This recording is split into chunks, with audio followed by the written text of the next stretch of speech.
Tidak semua perjalanan harus berakhir di puncak tertinggi. Ada langkah yang berhenti untuk memahami diri. Kita sering berjalan seolah tak pernah salah arah, memaksa terus maju tanpa benar-benar takut bila gegabah. Di jalur yang rimbun dan lembab, langkah terasa berat. Tanjakan panjang, gangguan kecil datang tanpa isyarat. Terkadang bukan medan yang sulit untuk dilewati, tapi keinginan dalam diri yang tidak mau berhenti. Hingga pada satu momen tak terduga, kita dihadapkan pada pilihan, melanjutkan segalanya atau cukup sampai di batas kemampuan.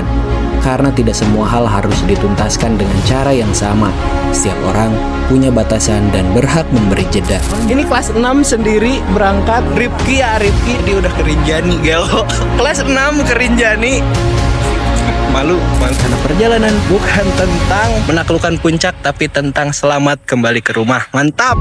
Dari langkah yang tertahan, dari perjalanan yang tak dipaksakan, kami belajar sebuah kesederhanaan tentang mengenal batas dalam kehidupan. Bercerita tanpa bersua, berkarya tanpa jumawa, berbagi story yang semoga jadi inspirasi. Ini dia.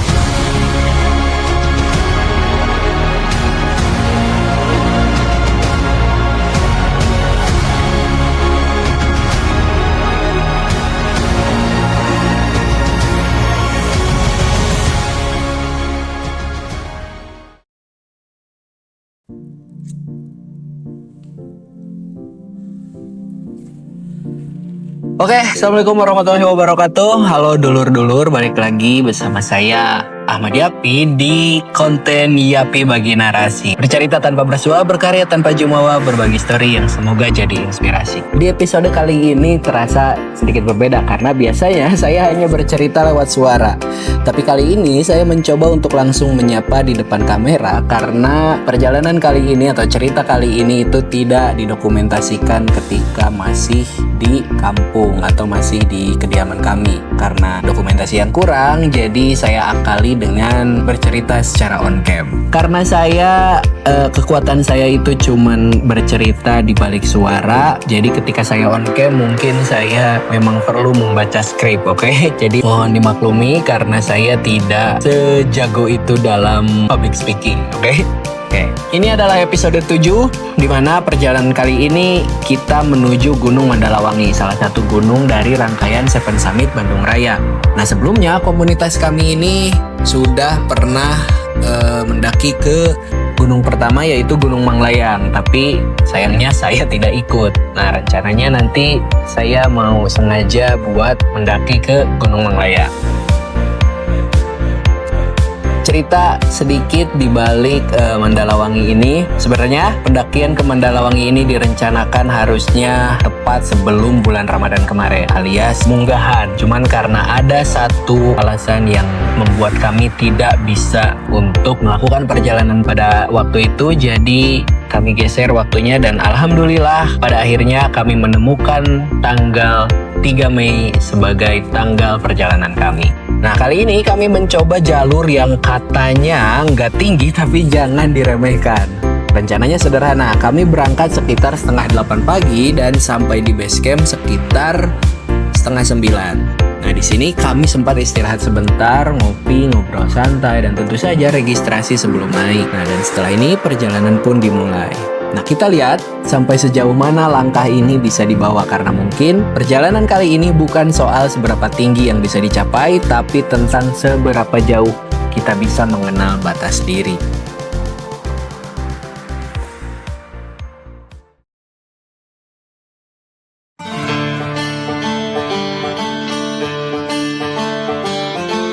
Sampai di base camp sekitar setengah 9, kami sempat istirahat sebentar, ngopi, ngobrol santai sambil bersiap sebelum naik.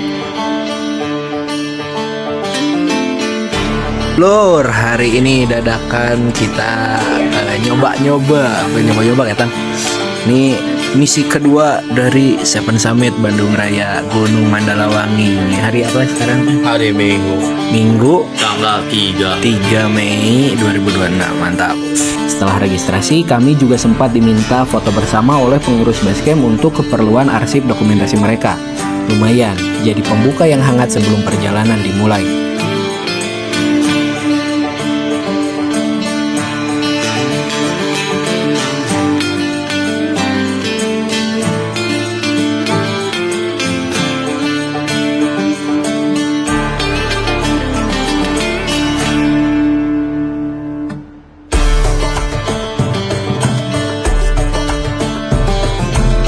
Lur, 859. Sekarang kita mulai nge-track.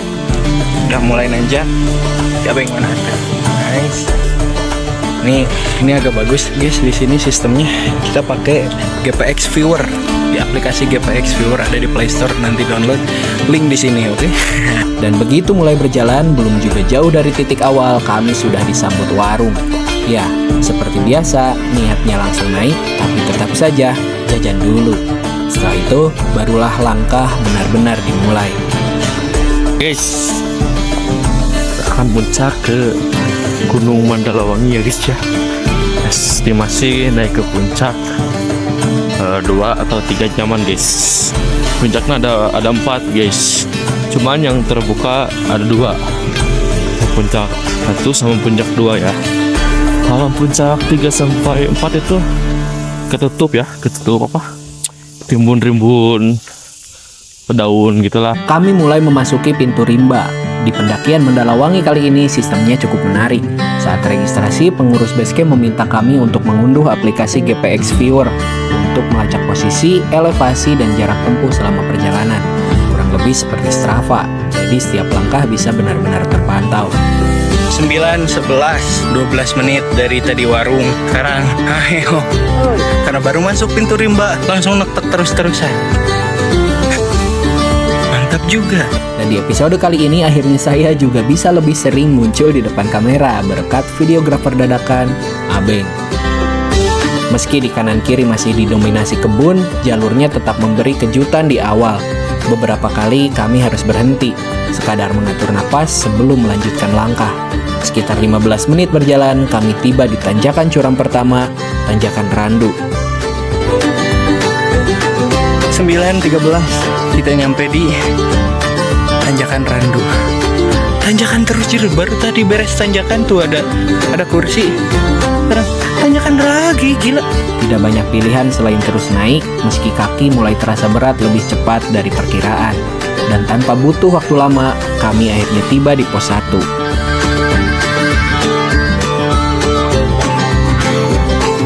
09.20 berarti pas 20 menit dari base camp nyampe di pos 1. Lumayan ya 20 menit. Jadi dari base camp 9 pas, estimasi 20 menit. Setengah jam malah. Berarti lebih cepat. Mantap. Pos 1. Yuk.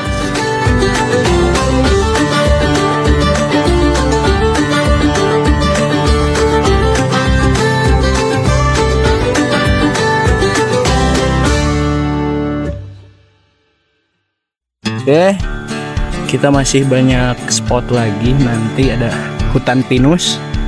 Lah pokoknya sampai puncak 2 itu, ya. Sampai puncak 2 itu sekitar 2,5 jam dari base camp. Sekarang kita udah ngabisin setengah jam, berarti 2 jam lagi.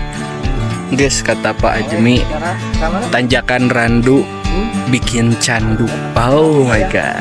Ini kita sebat dulu, sebatang pertama. Pokoknya ini trik ya. Pokoknya kalau misalkan kalian naik gunung, jangan sampai udud. Nanti di jalan, misalkan di jalan berhenti, nggak usah di udud. Nanti ududnya kalau udah di pos atau di rest areanya. Mantap. Mantap.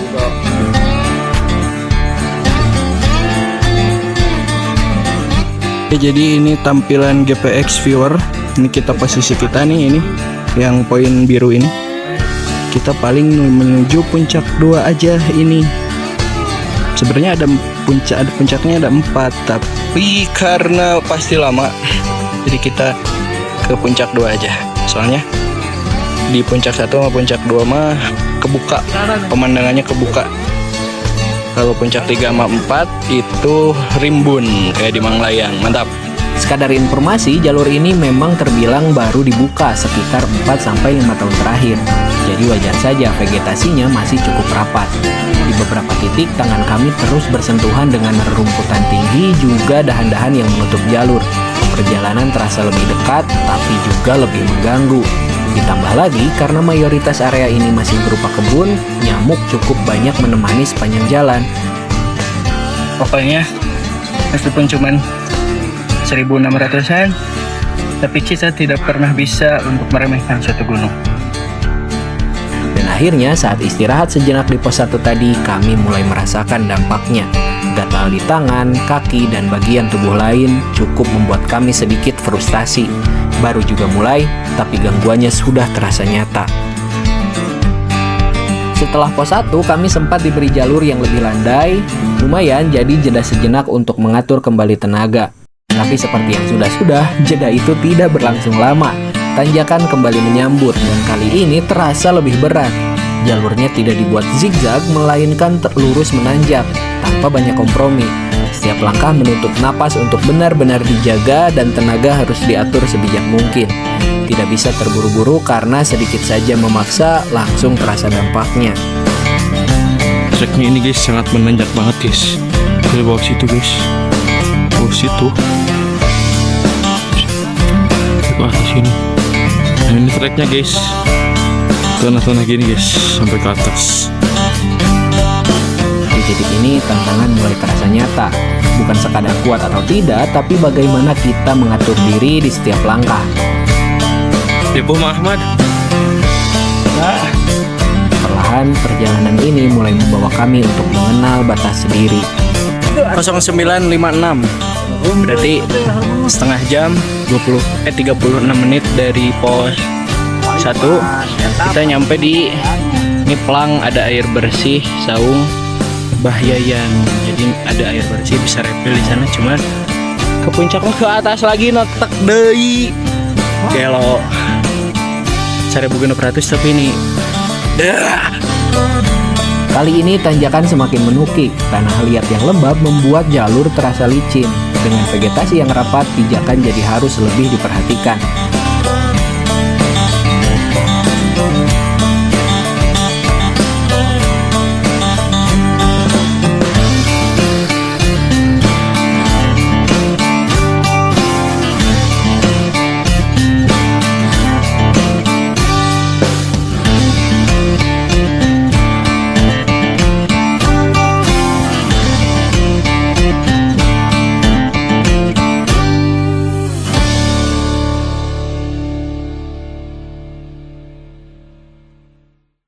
Setelah sekitar setengah jam lebih melewati tanjakan menukik, akhirnya kami masuk ke area hutan pinus.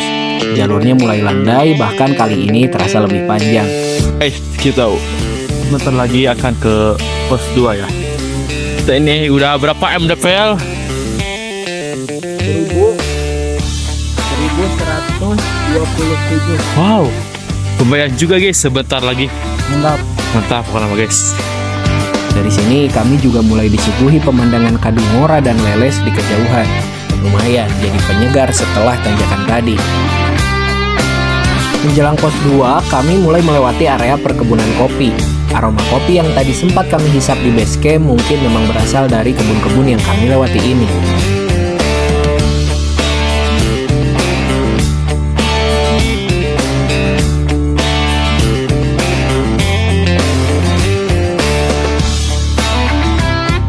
Jalurnya cukup landai, memberi ruang untuk benar-benar menikmati suasana sekitar. Suara tonggeret terdengar cukup jelas bersahut-sahutan di antara pepohonan. Sederhana, tapi justru di momen seperti ini kedekatan dengan alam terasa lebih nyata. Tak lama dari sana kami tiba di pos 2. Uniknya pos ini sekaligus menjadi area camp yang dikenal sebagai camp area Barumah Haji. Suasananya cukup nyaman, hutan pinus yang rindang ditambah pemandangan Garut Utara di kejauhan membuat mata terasa lebih segar. 10 akhirnya kita nyampe pos 2 dan camp area Barumah Haji Gunung Mandalawangi. Enggak, berarti sekitar 14 menitan, 15 menit. Tadi soalnya ada landai dulu lumayan. Seperti biasa gunung-gunung seribuan, kita dikasih nanjak, dikasih landai, nanjak lagi. Seperti kehidupan luar biasa. Di sini kami juga sempat bertemu dengan Teteh Akamsi yang sedang naik bersama adiknya. Kami pun berhenti sejenak, beristirahat, dan sebatang kedua. Seperti biasa, seperti di Sumbing, baju ini pasti selalu basah asli para pisan ya. Aku tuh perlu olahraga dulu. Ini kita di sini ber-6. Tiganya Pak Ecan, Pak Imam, Pak Wildan, Abeng, saya sendiri dan Pak Sofan. Sama itu tadi ada teteh sama adengnya. Dari mana teh? Dari sini, dari tadi. Oke. Nah, tadi udah ada yang rombongan kita yang berdua. Kalau di Sumbing ada trio kuat, Pak RW, Acep dan Eko. Sekarang di Mandalawangi ada duo tangkas dan gesit, Pak Ajmi dan Uwaj. Udah duluan. Kita mah nyantai dulu aja dulur. Oke, 10.31 kita mau mulai berangkat lagi menuju puncak ya, puncak 1 berarti. Bareng sama si Teteh dari sini. Oke, mantap. Akamsi dilarang berburu-buru. Di camp area ini, kami yang berjumlah 8 orang akhirnya harus terbagi menjadi 2 rombongan. Kalau di Sumbing kemarin kami punya trio kuat, Pak RW, Eko, dan Acep, kali ini ada duo yang tak kalah gesit, Pak Azmi dan Uwaz. Mereka sudah lebih dulu naik, bahkan sejak tadi sudah tak terlihat lagi batang hidungnya. Sementara kami memilih versi yang lebih santai, menikmati jalur tanpa terlalu memaksakan langkah.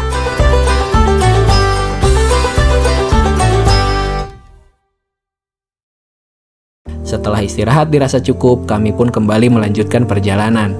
Bareng bersama si teteh-teteh Akamsi dan adiknya tadi, yang kami ketahui namanya Wiwin dan Regan. Wiwin atau Winnie? Nanti komen aja ya teh, hehe. Kali ini trek terasa semakin rimbun. Hutan pinus memberi kesegaran di tengah tanjakan curam yang masih dominan. Guys, ini tanjakannya sangat tinggi sekali.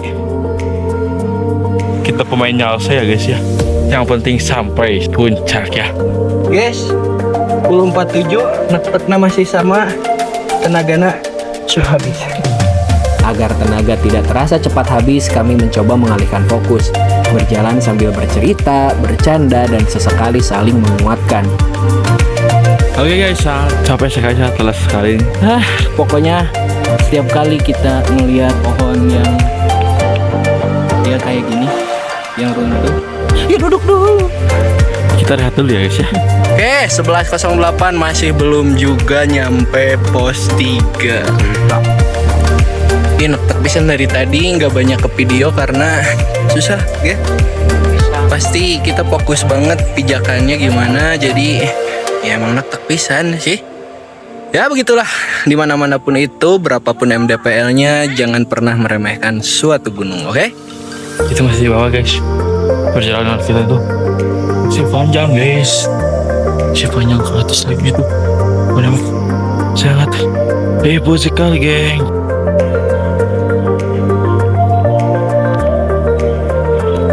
Oke, itu dari bawah itu sangat capek sekali pokoknya geng.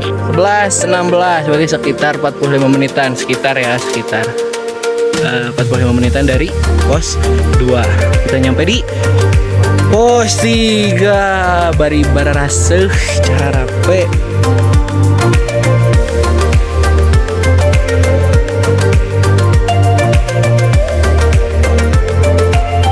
Oke.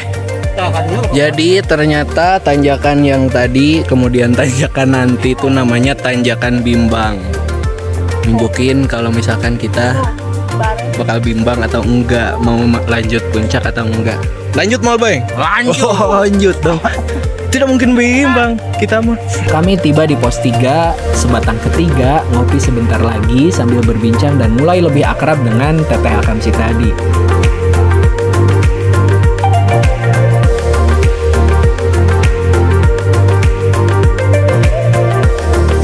Oke, di pos 3 kita advertisement dulu.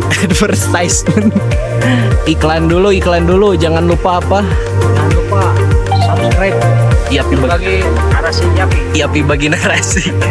Yapi bagi narasi. Mantap. Si teteh. Jangan lupa subrek Ahmad Yapi bagi narasi. Mantap. Bercerita tanpa bersua, berkarya tanpa jumawa, berbagi story yang semoga jadi inspirasi. Mantap.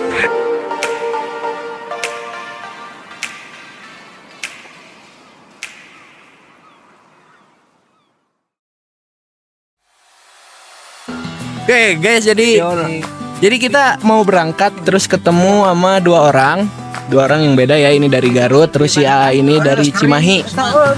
Ini kelas 6 sendiri berangkat. Si A ini siapa namanya? Ripki dari orang sini juga, dia udah ke Rinjani gelo. Kelas 6 ke Rinjani. Malu tuh si Era. Sama si Om. Rinjani. Berapa hari? Berapa hari? Minggu. Seminggu lah pasti. Karena kereta berarti karena kepala lautnya. Rencananya mau tek Pernah. Mantap. Si Om pemilu. Aduh jadi malu. Jadi si Arifki tadi ke Rinjani itu waktu umur berapa tadi deh? 10 tahun. Emang 10 tahun kita mah lagi main kaleci. Ya lanjut ya. Sok. Nuhun, mantap. Yuk kita lanjut lagi menuju puncak 1. Katanya tadi ada di sini ada pacet, ada ular sancau, mantap gitu. Mandalawangi keren tantangannya. Setelah istirahat dirasa cukup, kami pun kembali melanjutkan perjalanan. Namun semakin naik, jalur justru terasa semakin ganas. Tanjakan makin curam, ditambah adanya pohon-pohon berduri dan beberapa titik yang mulai dipenuhi pacet. Di titik ini, tenaga benar-benar terasa terkuras. Dan entah kenapa, obrolan singkat dengan anak kecil tadi seolah terus teringat. Di usia yang masih sangat muda, dia sudah menampaki jalur yang bahkan belum pernah kami coba. Sementara kami di sini mulai merasakan batas masing-masing. Bukan untuk dibandingkan, tapi justru untuk disadari bahwa setiap orang punya jalannya sendiri dan punya batas yang berbeda untuk dihormati. Maka keputusan kami pun semakin jelas, cukup sampai puncak 1. Bukan karena tidak mampu, tapi karena kami tahu langkah kami cuma akan cukup sampai situ. Timbang nanti katanya ada pacet, padahal gunung sependek ini. Tapi emang gitulah. Pokoknya di hutan-hutan yang masih rimbun, yang jalurnya masih rapat, pasti banyak pacet. Hati-hati. Tapi kalau kamu mau ke sini, silahkan dan rasakan sensasinya mantap.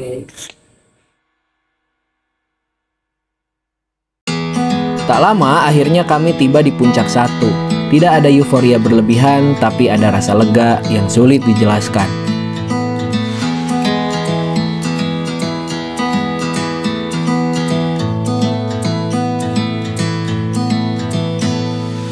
Oke, dulur. Jam berapa ya? Jam berapa, Bang? Bang. Jam 12:03 akhirnya terbuka. Kita nyampe di puncak 1 Gunung Mandalawangi. Ralat, puncak Mandalawangi. Sekarang kita nggak tahu apakah kita lanjut ke puncak 2 atau enggak. Kalau ke puncak 3 sama 4 sudah pasti enggak. Kalau kalian nyebut apakah puncak 1, apakah puncak, kalau cuma puncak 1 kita udah tuntas, ya itu mah terserah kalian menafsirkannya. Intinya kami sudah naik Mandalawangi. Jadi mau puncak 1 mau puncak 2, yang penting perjalanannya, yang penting keselamatannya. Karena perjalanan bukan tentang bukan tentang menaklukkan puncak, tapi tentang selamat kembali ke rumah. Mantap. Di titik ini kami sadar, perjalanan ini bukan tentang seberapa jauh kami bisa melangkah, tapi tentang seberapa paham kami terhadap diri sendiri. Karena dalam hidup, tidak semua hal harus dituntaskan sampai akhir.